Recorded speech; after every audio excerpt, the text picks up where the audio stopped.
I'm Nurse Jessica Seitz. And I'm Nurse Erica. And we're Nurses Uncorked, the podcast that takes nursing facts with nursing comedy and makes a little cocktail out of it. Don't forget to hit that subscribe button wherever you listen to podcasts, and please rate, review, and download. Also, if you're interested in supporting Nurses Uncorked podcast and getting early access to episodes, behind-the-scenes content, and bloopers, check out the Patron link in the description of the podcast. Welcome back to another episode of Nurses Uncorked. It's myself, Nurse Erica, and my lovely co-host, Nurse Jessica.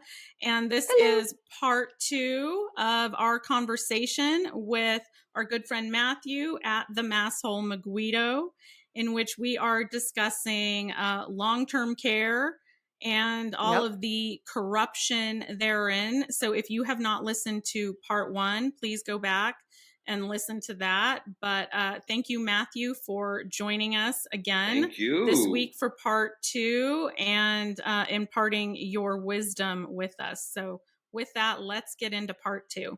Can I do a little drink of the week for our part 2? Sure. Okay, let's do it. Okay, I've done this before, but I am going to do it again because it's my favorite Chardonnay that there is, and I'm just going to talk about it because this is my go-to drink, and why not, right? So I have here Beyer Ranch Chardonnay, Beyer. This is my go-to, my favorite Chardonnay. They need to sponsor us. We have shouted them out so many times now. Because for the price, it's actually a very good tasting wine. It's like a $11 to $13 bottle of wine, depending on where you buy it at, which is actually and you are a Chardonnay aficionado. A connoisseur, can I just say, if you will. Connoisseur. Because when we go out to a bar and she orders a glass of Chardonnay, God help us if it is not up to par. She will send that shit back.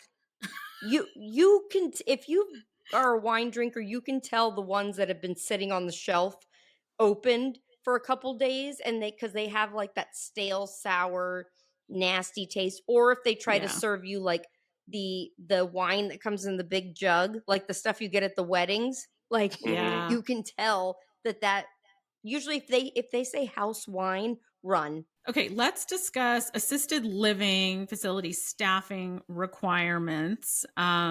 There are in some places like online resources or organizations that will spell out how they should go about like staffing these kind of places. And they will sometimes use these as manipulation tactics to get nurses to do really unsafe things. So you had actually shown me one recently, and 2 of them caught my attention. I just want to read them.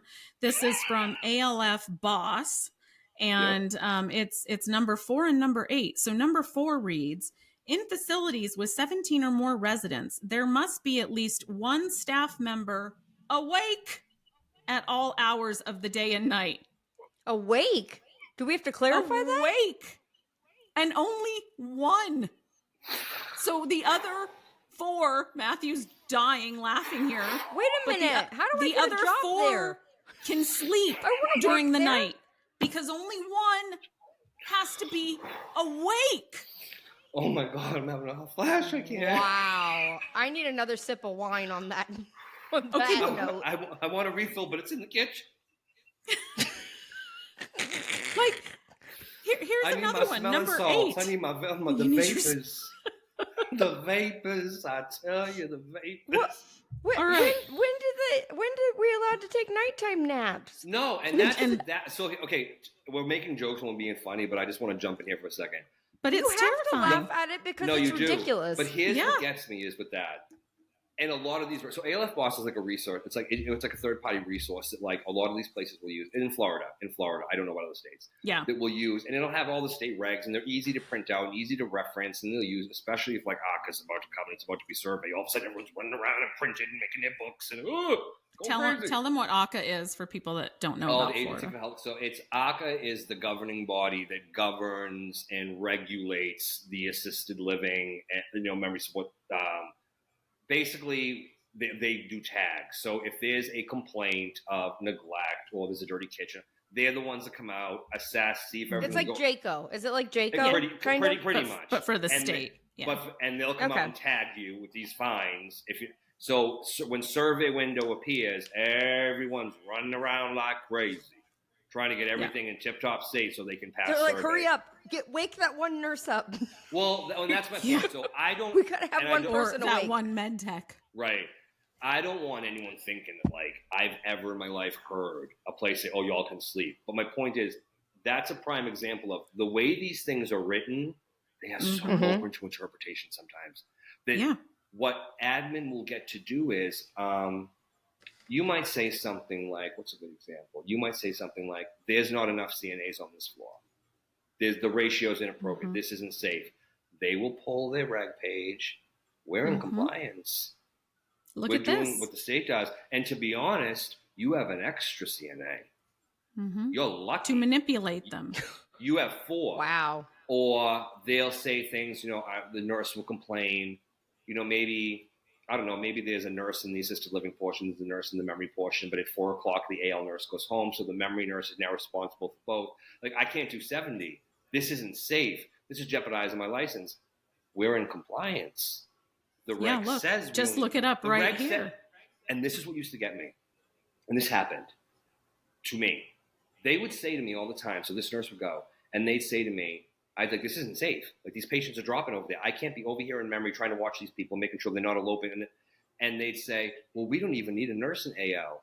Well, if you don't need a fucking nurse in AL, why am I getting called over there? Right. So when the patient falls, if you don't need a nurse there, why am I getting called?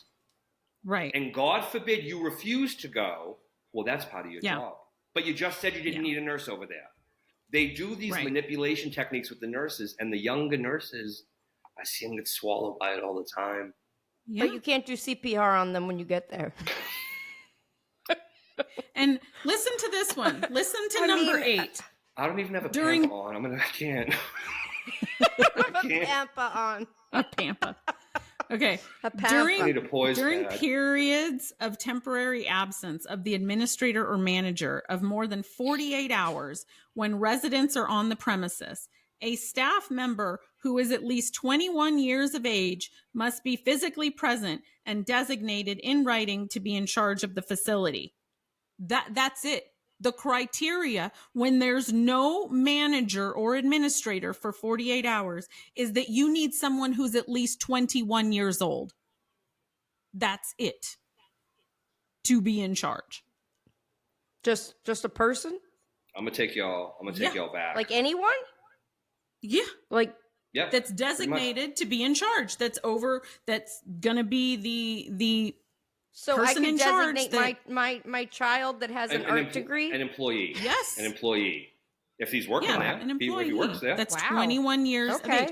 And again, these are the resources that they will pull up to show the nurse that is trying to question it or, stand up for patient safety or whatever. And they're put this in front of their face and say, look, no.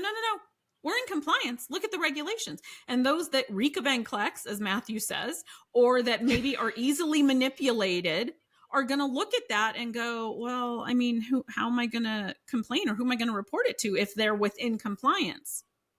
And pause, because I can hear the comments on the pages. We're not saying that new nurses are easily manipulated. We're not saying I hear that I hear it in my brain. That's not what we're saying. Yeah. What we're saying is you may not have been exposed to enough to know that they are lying. That they're lying to you. You still have that glow about you. And I said this to Eric earlier. It's actually kind of funny. I said, what they do is they want to be a nurse their whole life, and they come in, they're all excited, Their career ends because of this stuff before they even have the chance to turn into bitter old ladies like the rest of us. They should be. They don't even get the opportunity to be as miserable as we are because it's ruined so soon. They need the opportunity to become bitter. For every new grad, for every couple new grads, you need to have an experienced nurse alongside of them. I think they're not there that's anymore. The best way to put it. Like that, a brand new grad should not be in charge of all this decision making and all this stuff. Of course they are. But it upsets me, Jessica, because I'm like, these kids don't even get a chance. they don't even get a chance. Like, we don't even get to see the potential of what they could have been. Like, they don't even get a chance, and like they will gaslight. You know, I'm in a particular unit. I'll never forget this. So we had a document that was called LAX Capacity, and a LAX Capacity basically meant that they could make their own decisions. They could make healthcare decisions, could make medical decisions, and that document would kind of be like a little insurance policy that if they wanted to leave the locked unit, they can. There was this one patient in particular, and the nurse or the patient. Well, depending on the shift. I mean, it depends. But so there was this one patient in particular who the family did not want that document. I remember in stand-up, I'm like, all right, so regulatory rise then. So if he legally retains autonomy and he asks me to open that door, I'm holding him, I'm false imprisonment by not letting him go. Oh, yeah, well, you know, but he has a diagnosis. But there is no document saying that he no longer has autonomy. And then I got hit with this long speech how a LAX capacity wasn't a requirement and I should be thankful that they even allowed them. I was just trying to find out what the rule was if this man could come or go. Because on paper, the man could go. But they were telling me the man couldn't go. But then there were days where they would be like, oh, well, he can go visit his wife. So he can leave to have lunch to visit his wife. But these days, and these new nurses are just like, you've heard so many things. You don't know what end is up anymore. And even myself, I'll read some of these regs. I don't even understand them. Yeah, you have to read them 17 times and you're still confused. They're so confusing.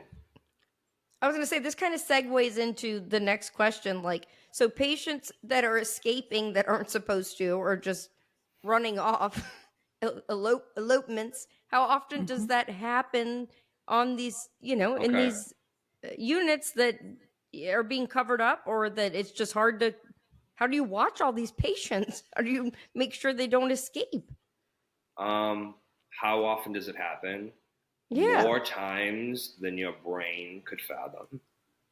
Really? How often do you hear about it? Almost never. Until it's a terrible case of someone being found frozen to death right outside the door. Then you hear about it maybe in the news. That's happened. More than once. Oh my God, I didn't hear that story. It has happened. Wow. I'll tell you a story. Had a patient. I loved this patient. Loved him. I mean, this was just me doing one care, but I loved this patient. And I had followed him through a couple of places. He'd been to a couple of different buildings. He moved around. I loved him. But he was high functioning. And if he could get out, he'd get out. He would get out. And so he ended up moving to this one particular location. And they were having problems with a door. There was a door that was having issues, an electronic door. And I just advocated and I was like, listen, we'll call him Billy. If Billy can find a way out, Billy gonna do it. Billy's gonna go. Billy fixing a run if he can do it. And so I just mentioned that to the staff, didn't think anything of it. I repeat the story. You know where I'm going with this. And I don't know if I remember this. She's like, yes, I do. You do. When as soon as I say it, you'll remember. And so I'm like, and so I just told them the door, it's going to happen. This would have been Thursday. Saturday of that particular week, 3:30, 4 o'clock in the morning, my phone starts going off. Like the sound you get for an Amber Alert, except this was an elder. And I saw the name on the phone. And I said, Mother, I told y'all. Helicopter. You called it. When that was all said and done, I reported back to work. Like I said, I was an employee there. I reported back on Monday. And I said, what the hell happened? And they tell me the story. And I made a statement. I said, I warned y'all. I told you Billy would run. I was asked not to come back to that location because I overstepped. Oh, yeah. Oh, my gosh. Yeah. I overstepped because I knew something I shouldn't know. And I warned him about it. So that was a problem because it made me liable for it. That's what they did. They got rid of you. Like P. Diddy, getting rid of people. Jessica's gonna bring up Jessica's gonna bring up Taylor Swift or P. Diddy at every possible juncture. You know too much. Or you're out. you're out. But you know what I mean. It happens more. Watch your back. It happens more often than you think. I mean, I most of the places I had worked at, back in the day, it was happening constantly. But then there's this weird little thing, this weird little rule, again, a regulation. If they're within the confines of the property, like all the way up to the curb, it's not considered an elopement because they're on property. So they basically have to make it into the street and get hit by a car before they'll actually self-report to the state. Or I love all these bending of rules that these places have. Like all the, it's like they just write shit that makes it like the most easily manipulated phrases. Like seriously. And I wish this was fake. I really do, because sometimes when you say it out loud, you're like, "There's no." I just remember like learning about this as I was learning it when it was happening, and I was like, "What?" Yeah. Like, what? Because they don't want to self-report. Nobody wants to self-report a meta until they have to do it. They'll get tagged. They don't want to self-report an elopement until they have to, because they'll get tagged. Yep. And then their rating goes down. They don't want to do this stuff. And I mean, the nurses. I bet they figure as long as they got them back in the facility, that's it. It's all good. It's good enough. It just good enough. If they got them back in, the whole thing disappears and it never happened, and no one ever knows. Yeah. Sometimes the family's not even told about it. There has to be something. There has to be enough evidence that there's no way they can hide it, or they could say they could not tell you, and then you could find them in the closet.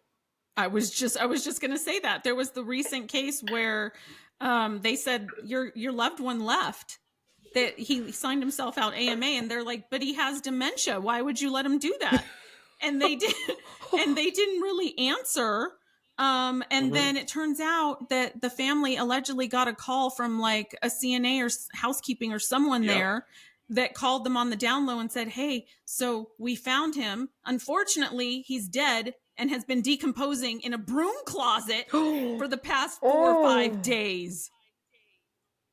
4 or 5 days? Yeah, something like that. Yeah. Mm-hmm. So there is, of course, a lawsuit. You know what gets me about that, though?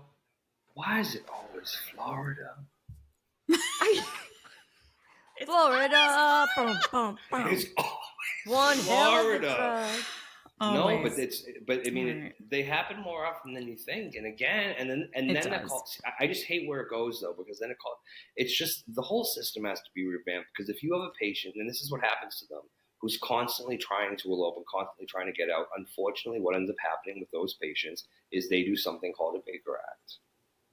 And a Baker Act is a psych hold, and they'll go to the hospital. And then once that happens, they're deemed inappropriate, and they're put into a psych unit. And I'm not even going to say it, but we all know what happens after that. And so they're on borrowed time at that point.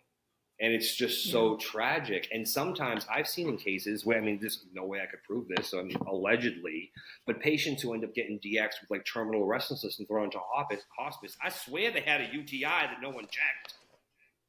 Allegedly. Yeah. It's just the way things are handled. It's so that like, happens. And I'm like, it's depressing. So at the beginning of the podcast, we said that, if you have a loved one or you're thinking of having a loved one placed in a long-term care facility, that this is an episode you don't want to miss. And we're laughing because we're nurses and that's our coping mechanism. But really we're here because we care, and this is terrifying what's happening. And so, we want to give our listeners some tools that maybe they can use. So if you have a loved one that you're looking at having to place maybe in the near future, and you're going around and you're touring some prospective facilities, we want to talk about some things that maybe you should be on the lookout for, or that are red flags. So Matthew, do you want to? Or questions maybe to ask. Yeah. Questions to ask. I mean, this is a good time to even bring this up. So basically what happens is, I always say, the problems for the families, what happens with families is the lie starts at the sales desk. The lie starts at the contract signing. Yep. They will tell you, we have 24-hour nursing services. We have a wonderful activities program. All of our CNAs are dementia and person-centered care trained. They'll give you everything.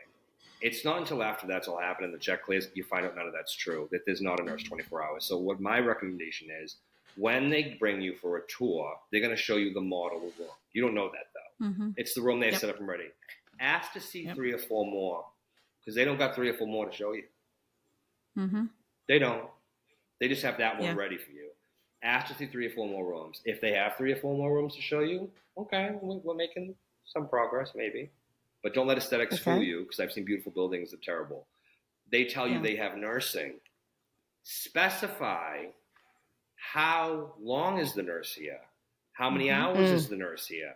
How many days is the nurse here? Or is she an LPN? Do they leave at 4 o'clock? Is she an RN? Do they leave at 4? Yeah. Are they there on the weekends, on night shift? Are they sleeping at night? Yeah.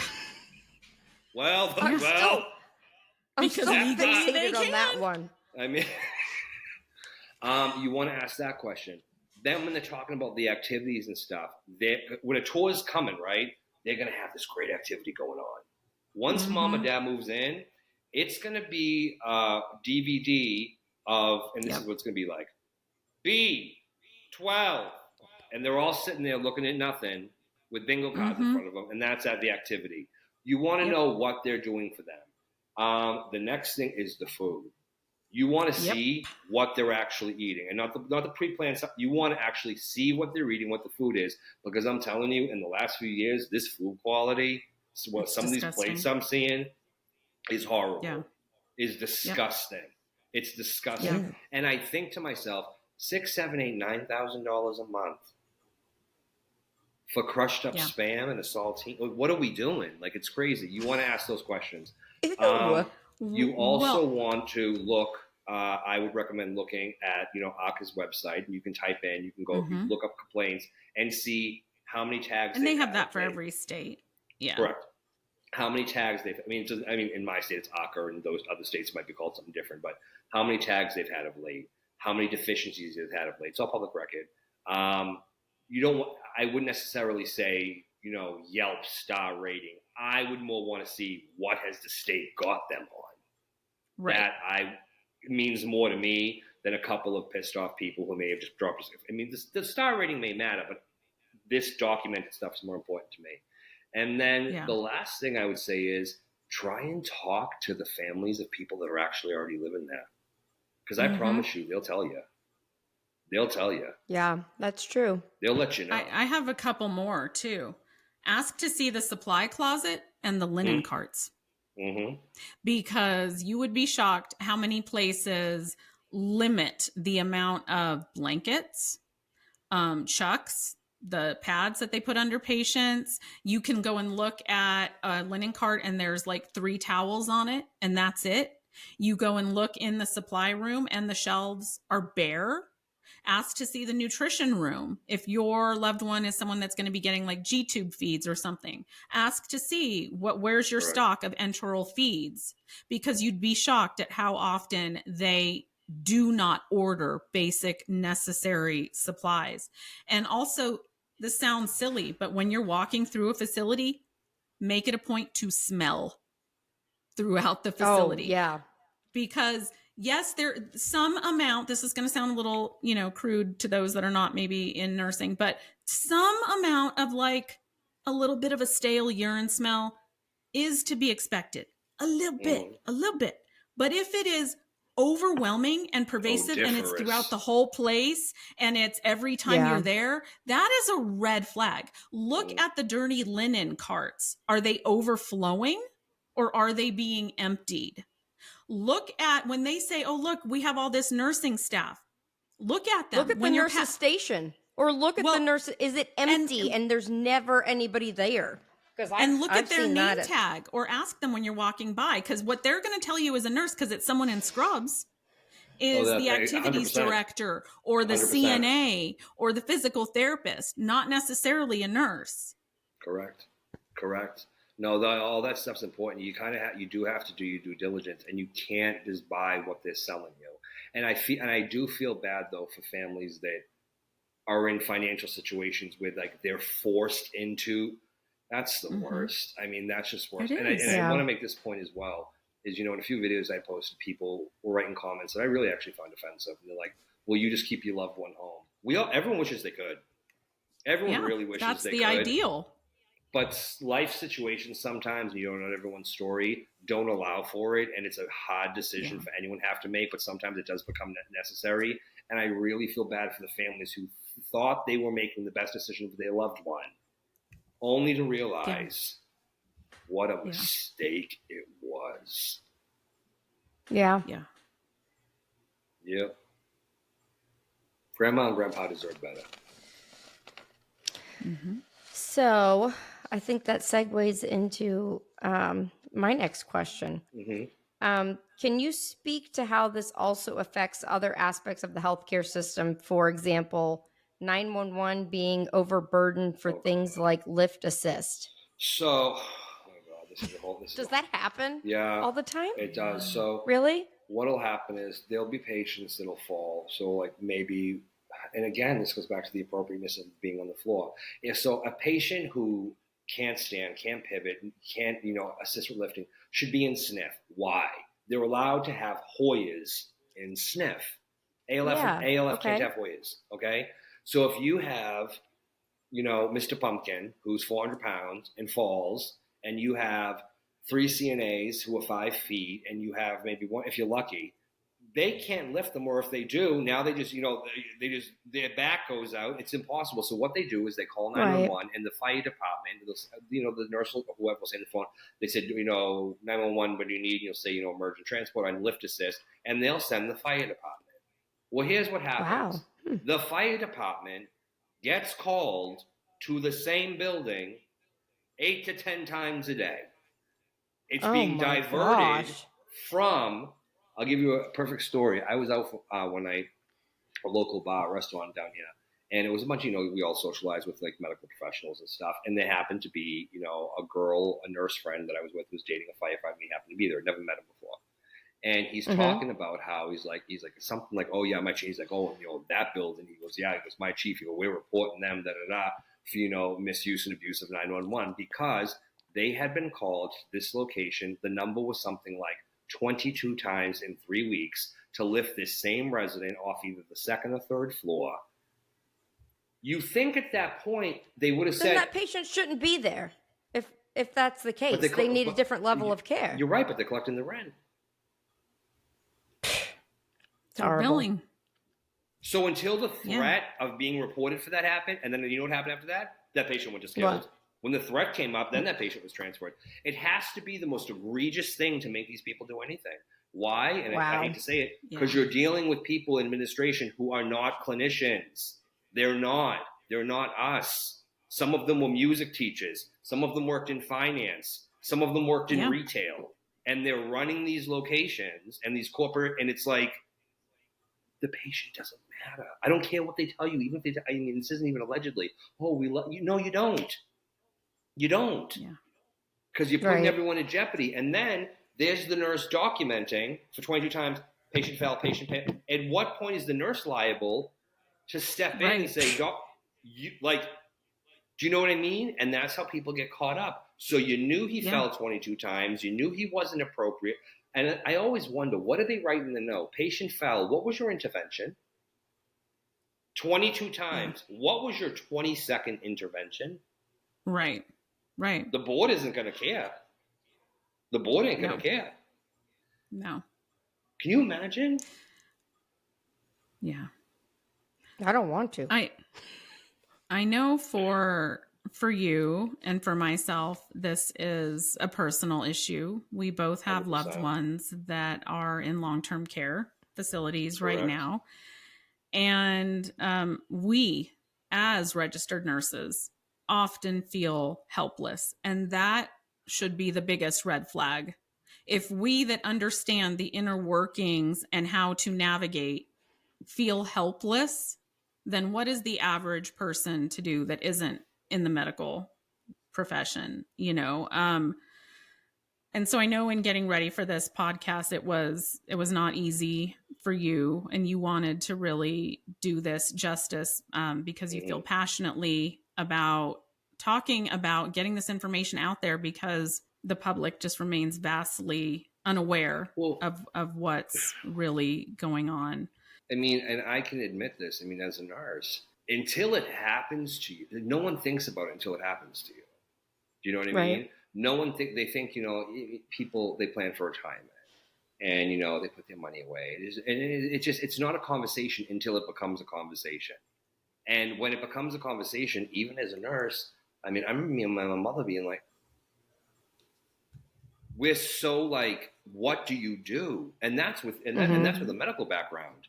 What John and Jane Q public, and that's why I feel so bad for them, because they really come to that desk believing, oh, thank God. Yeah, we're finally getting the help we need. And then 2 weeks go by, we can't find mom.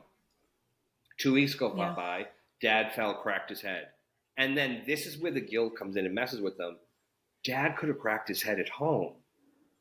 We put him here to avoid that. So what was this all for? Yeah. I wish I had an answer. I don't. I still don't have an answer. There's many things that in my own life, I wish I had noticed sooner.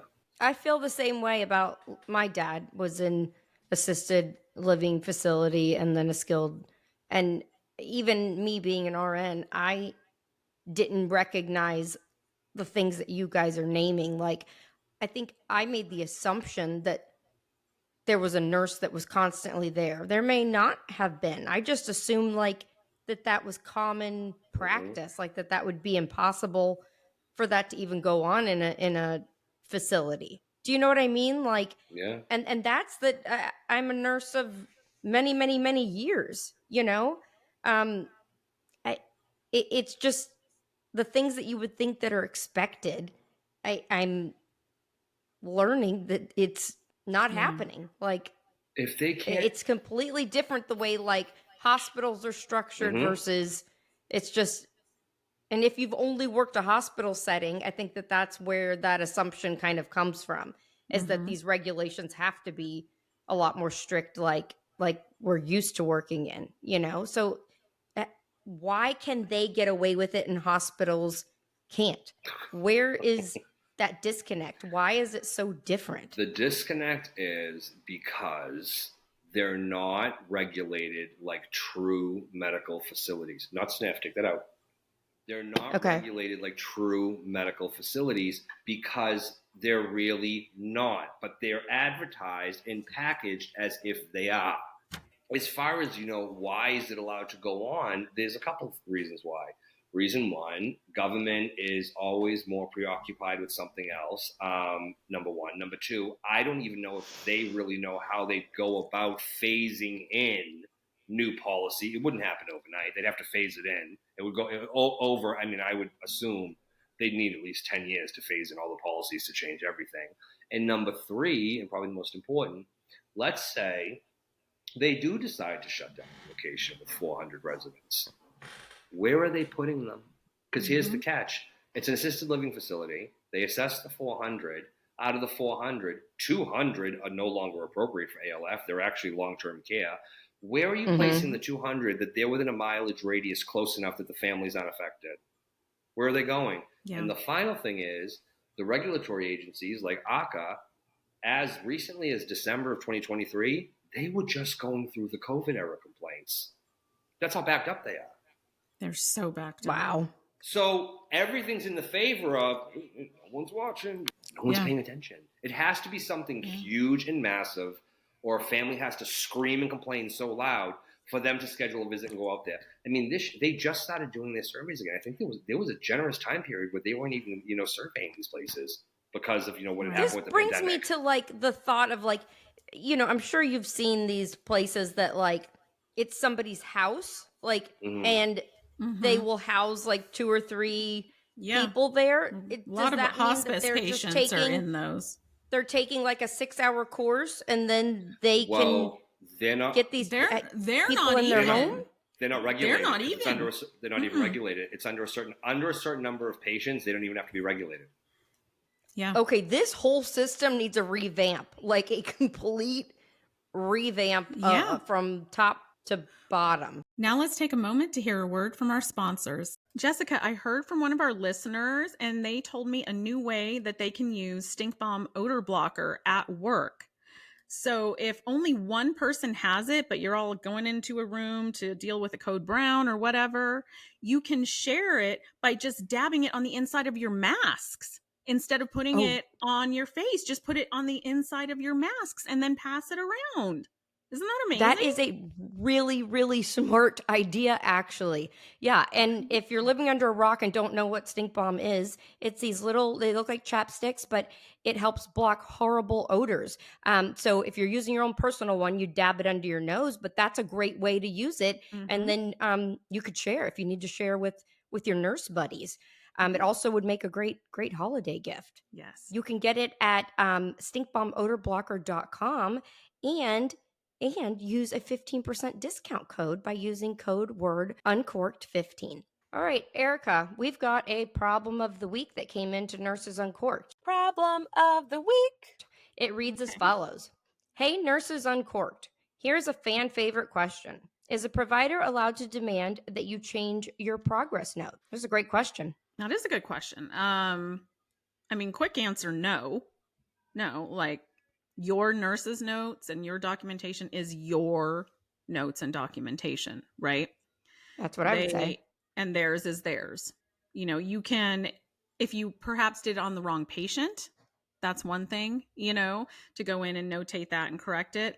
But if they just disagree, like with your assessment or something, no, absolutely not. And actually altering medical records is considered illegal. So the doctor does not have administrative authority over a nurse at all, right? That is unethical. It's considered unethical. And it could, if it went the legal action route, be considered like tampering with evidence almost, because they will be able to discover that in an audit trail, and then that's going to be questioned. Why did you then change it? So a nurse should really never change their documentation unless, like I said, there's a reason, like it was the wrong patient or something. Yeah. Now that everything's computerized, you can see easily what was charted before and what it was changed to. My response would be, you can ask all day long. they can ask you. You can respectfully request it. Yeah, but we can respectfully say no. Right. Yeah, and I would say if it has, maybe something to do with something legal and the physician keeps pushing you about changing something because they're worried that it's going to be caught in a lawsuit or something, then if they keep asking you, go to your charge nurse, ask somebody else and tell them, hey, this is the situation that I'm in, and go up your chain of command because you just don't feel comfortable with what the physician is asking you to do. But I would just first answer politely and say, politely, I decline. Yeah, exactly. Decline to make that change. Thank you for the offer, but no. Yeah, but no. I will. You chart you, that option. And I'll do me, boo. And that's how. Right. That's how we go. You may have heard crackles. I heard ronchi. Whatever. Yeah. We can agree to disagree. Yeah. You may have pulled on the kid's head 10 times, and that's what I saw, and you may say it was 2. But, anywho, moving right along. If you know, thank you. Yeah. If anyone else has a problem of the week, please send it in to nursesuncorked@nursesuncorked.com. All right, let's jump right back into the second half of this week's podcast. Another component that I don't think we touched on is just how undervalued our seniors are in this country. Oh my God. Yeah. Oh my God. And so I think it's really easy, unfortunately, for people to turn their back and just be like, they're going to die soon anyway. They're old, like does it really matter? Yeah, I know, but that's part of the reason they get away with it, I think, is because they're just not prioritized like they are in other countries, and it's hard for us to, when people criticize people for having their loved ones in long-term care, they sometimes are coming from a perspective that they're blessed to be able to stay home and take care of their loved one, because in other countries they do and they can. Unfortunately, we live in a country where you have to have a 2-income household to survive more often than not. And so who is staying home to care for grandma? I'm like trying not to cry. It's just like so fucked up. I know. Oh, it's just like, sad. It's sad. It's awful. No, but it's like even some of the patients I see sometimes, and I'm like, you know, like you'll see them, like they have these fucking holes in their backs. It's like, how did this happen? It happened to my dad. My dad ended up dying because they were just like, if he became so septic from pressure ulcers that basically they were like, if we just keep giving him antibiotics, we're prolonging his life. And at this point, his quality of life is, and I feel dumb because the same thing happened to me. It was like all of a sudden these stage 4 pressure ulcers in his ankle and his sacrum came out of nowhere, like out of nowhere. And it's because you're under this assumption that they're giving them the care that you would assume that they should be giving them. Like, I know that you need to be turning somebody every 2 hours, you know? I mean, even in labor and delivery with somebody with an epidural, you do that because, you know, you don't want them laying in one position too long. Like, it's an assumption that you make, but it's not happening, you know? And then all of a sudden it's, oh, sorry, we have a wound care nurse coming in. Well, why is there a wound care nurse? Well, because your father has a stage 4. When did that happen? Oh, it happens very quickly. Like, that's the answers that we got was it can just happen like that. And I'm like, I didn't even know he had a red spot. Like, you know, it's awful. And that wound care nurse coming in is Matthew. And then you're carrying that trauma with you home at the end of the day. I know because I get the phone calls saying you're not going to believe what's going on. And I remember seeing my dad, the pain that he was in when they're rolling him over and trying to clean this wound. And then you fall under that pressure of, okay, his life is miserable now. But what caused his life to be miserable? And this, like, yes, he is miserable. That's a great point. That's the point right there. That's great. But why is he at that miserable point, you know? And to that point, this is why I'm so optimistic about this case, possibly, because if there's that level of threat, the Ohio homicide, maybe it'll do something. It's just, I mean, Jessica, I didn't even know that. When did, I mean, if I can, when did they first? No, you can ask. When did they first inform you? We never even got a call about it. Jesus It literally was just like we went to go see him, and it was like, oh, his wound care nurse is coming in. Why does he have a wound care nurse? Like, I'll do it this way. Literally, we were never notified. Never, you know. And here's the thing. My assumption was my father also had alcoholism, so he went through a point that he was in DTs, was in the ICU for a couple days, came back to the skilled nursing facility after a little bit of rehab. So in my mind, it's like, well, maybe it was because he abused his body and he was in the ICU. But actually, I think he got the right care that he needed in the ICU. I think it was when he got back out that it went in this downward spiral. Like, I think that's when he was just in the bed and he wasn't getting up, and because his energy was depleted. You know what I mean? No, and maybe he wasn't in the right place that he was supposed to be. Maybe he should have still been in the hospital. I don't know, but all I know is it went from 0 to 60. Like, literally to have a hole in your ankle that's all the way to the bone on your freaking ankle. Like, I've never seen anything like it in my life. I was just Googling because I just wanted to make sure. And I had to make that decision. I had to say, stop giving my dad antibiotics. Oh my God. That was on me.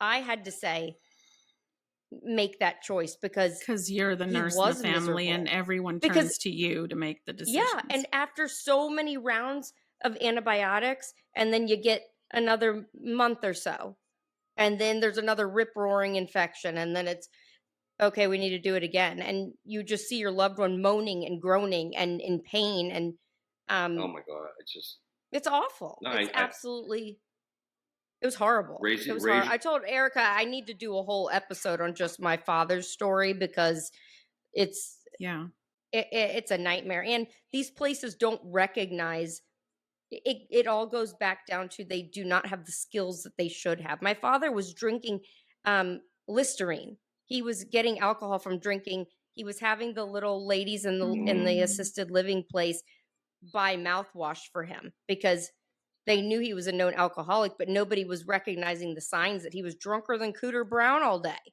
But they're like, oh, he's on a no alcohol program. How could that be? Well, because he's a resourceful motherfucker. And there just wasn't people there to recognize the signs, you know? They just, or they don't pay attention because and this is how I always think of it is, I mean, I didn't know all that. And that's just two things. One, raise your hand if you lived through that or are living through it. It's horrible. All of us. It was awful. Nurses. It was awful. And we're nurses. And we feel powerless. And it's like you are powerless. What are you going to do? You can't be there 24 hours a day. But even you physically can't. Even if you are, Jessica, and this is what I found in my experience with my family, because they know you're a nurse, they don't want to talk to you. They like push you this way because, oh shit, this is going to be a thing. This is going to be, you know what I mean? Number one. And number two, when you say about they didn't notice, they didn't recognize, these places, and I would watch it, they're set up like little factories. Like person-centered care. They put person-centered care, which, you know, in the QESM, we all know what that is. It's like, you know, it's care tailored to the patient based upon their beliefs, their background. We all learned that shit. It's not person-centered care when, because of staffing ratios, they all have to start waking up at 6 o'clock in the morning. So you're 90, getting rolled out of bed at 6. They scrub you down with a cloth real quick, throw your moo-moo on, flip you into your wheelchair. They got to get you out to breakfast because God forbid you're not out there by 7 o'clock because the kitchen's going to close down. They throw your plates in front of you. After your plates are done, they bring you back in the room. Slop on it. Yep, slop. They rip your diaper off. Oh, God, she's a big leaker. You're going to get a double diaper and a poise pad. So now you're double diapered. So now your skin's wet. It's macerating. This is all happening. Then they roll you into the bingo area. You're still sitting in the chair like this. After bingo, they roll you into the lunch. They bring you back in the bedroom, rip the thing back off again. Wait, or they roll you up to the puzzles. Or the puzzles, you know, where they have just the puzzles. Right. Yeah, like it's not even an organized event. Absolutely not. There's people laying there gorked out. With a puzzle on the table that they're not even. This activities. Then after the activities, there's that little window where maybe they'll throw some of them in for their nap. So they've been sitting on it all day. They've been laying on it all day. Then they bring them to the dinner. The dinner happens at 6:30. They want to be done and call it a night. They throw your nightgown on you by 7, and then you lay it on again in the bed all day. And you wonder why for it 11 happens. hours. So where is the person-centered care in this little Willy Wonka chocolate factory of fucking hell? It's not. And that's to say, and we haven't mentioned this much, but the rehab facilities, the majority of them are just as shitty. Oh my God, as all this. If not worse. Rehab facilities, they my father has market been in and out of themselves as them. rehab, and they it's not. suck. They're terrible. They suck. They're the majority. I would say 90% are the nastiest facilities I have ever seen. And you're lucky if you can find your insurance to cover a facility that is somewhat decent, because they want to send you to the crappiest. There's roaches. There's not even central air conditioning. So many times. I worked in one. Yeah, as a CNA for a long time. Yeah. But what she's saying about the insurance, that's so important. I'm so glad she brought that up.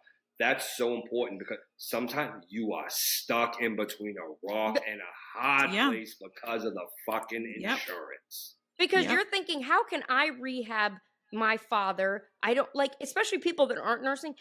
How do I know how to do these PT things, this occupational therapy, the physical therapy that they need?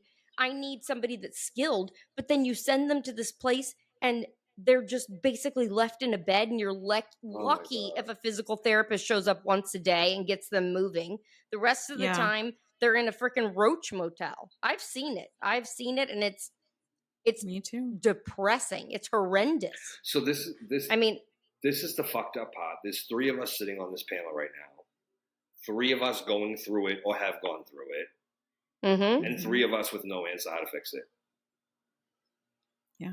What the fuck? All I can tell you and is medical when my professionals. father when he finally transitioned to hospice care, it was like, oh, like, oh my God, he's getting taken care of like he should have been all this time. Why does it take that somebody's finally on their end of life before anybody gives a fuck? Not all of us had that experience with hospice.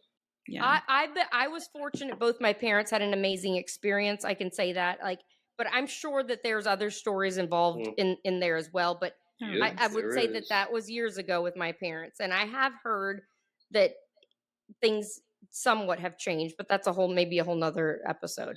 My thing is just like, I think for myself, as nurses, I can't speak to John and Jane public, but as nurses, and maybe Jessica or Erica, you guys could comment. Maybe we wouldn't have such hard feelings regarding our own families had there been some type of fucking transparency at some point in the fucking narrative. Yep. It's the lies that got me. The cover up. That's what got me. Yeah. That's where the anger lives for me. Had you fucking just kept it a buck, I might have. I've been told before. I might have understood. Your father has a huge hematoma on his head. We don't know how that happened. We don't know how it got there. Unwitnessed. Well, unwitnessed. Because there's so it's always. We're keeping an eye on it. What does that mean? What does that really mean? My thing is, to Erica's question when she said about families, what they need to do, and I'm sorry, I'm going to say it, and people are going to hate this for it. Put a camera. That's really your only safeguard. Put a camera in the room. Hey. I'm sorry, the Nanny Cam, and I say this to patients even now, and I know these buildings hate and they frown on it. It's kind of, and it's not 100% foolproof. It kind of is your only somewhat insurance policy to have an idea of what's going on when they're in the room. We've all seen the horrible videos of the Nanny Cam footage. I'm torn on that because as a nurse, like working in pediatrics, I've been in that position where they put the Nanny Cam in there unbeknownst to the nurse, right? Of course, this is acute care and they're spying on you. And I feel a certain way about that as a nurse, like that. I really do think that's an invasion of privacy, although I understand the motivation as a parent. But so it's hard for me to reconcile that. However, it is so broken in long-term care, and it's so dangerous, and it's so just like off the rails, out of control, that there really isn't much other recourse, and there is cover up going on.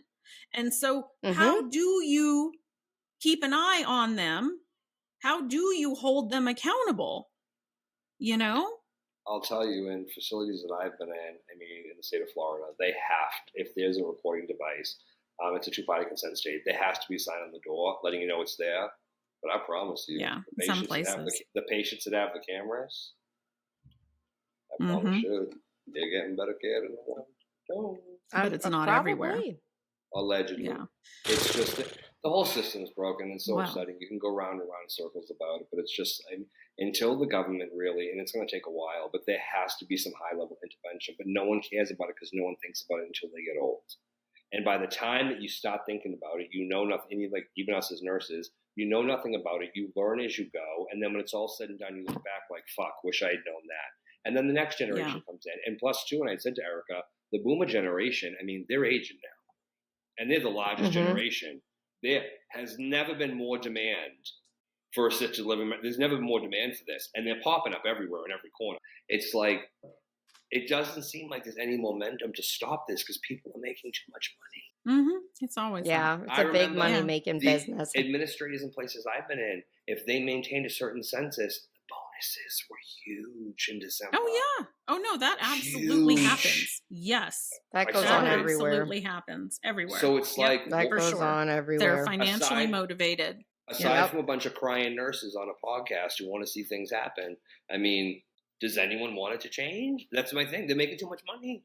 It's a hard fight, but this is the reality of it. I'm glad that we exposed it and talked about it today. Me too. The nurses that are working in it, I'm sure get it, but the people that aren't, it's a harsh reality, but one that I think everybody needs to know. This is a great episode, not just for nurses, but for people that are not nurses. Yeah. People that, like we were said at the beginning, that you have a loved one that is close to or is in this situation, you need to hear all of this stuff because it's absolutely extremely important. There's things that I wish that I had known. Same. That I just didn't know. And I know there's people that are going to say that the Biden administration has made some recent steps in the right direction with in regard to contact hours. And that's a whole other thing I don't want to get too into because that's a lot. But it's a start, I will say. But when you hear contact hours, that's not the same as patient ratios.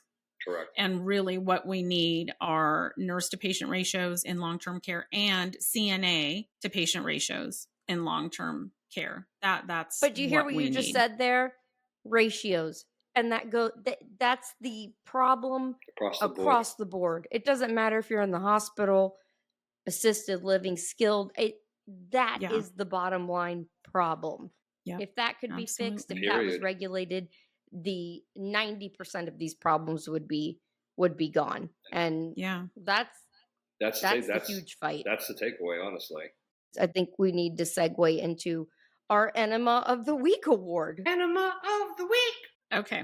This week's Enema of the Week award is brought to you by Happy Bum Co., a leader in at-home enema solutions. Jessica, are you ready for Thanksgiving and the holidays? Are you cooking? Yes, I'm going to be cooking, and I'm never ready, especially I overeat. Every Thanksgiving, I can't take it. The pumpkin pie, I'm like out of control. I can't control myself, and the pounds just come on. Yeah, I have a tendency to get really bloated after Thanksgiving from, indulging too much. But one way that you can deal with bloating and constipation is with Happy Bum Co. They are a leader in natural at-home detox enema solutions. It was actually created by a busy mom of 3 who suffered from severe constipation.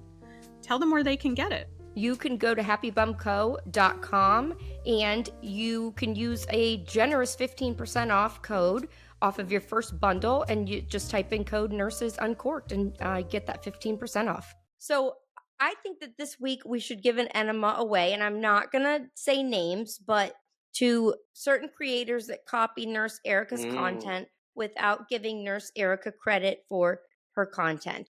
That they steal the content, copy exactly what she said, and actually copy the background and screenshots and do not credit her. This week's Enema of the Week award goes to those people we shall not name. No, we don't like that. Thank you. That's something you're that welcome, you guys because have heard Erica me. puts a lot of work into this and a lot of effort, and it's not nice. Even it's basically myself, plagiarism. Who stole Nurse Erica's joke, credited Nurse Erica in the description, because Erica made a funny one time. There was one time she made something funny, and I stole that idea. And I made sure to give her credit, but I forgot to do it on the other. But I did do it on TikTok. It's just in poor taste. It's just in poor taste. It is, and it's clout chasing. And the thing that gets me is, and I hate when they do that, and they hate when they purposely try to incite some drama or incite some narrative just for clickbait and clout.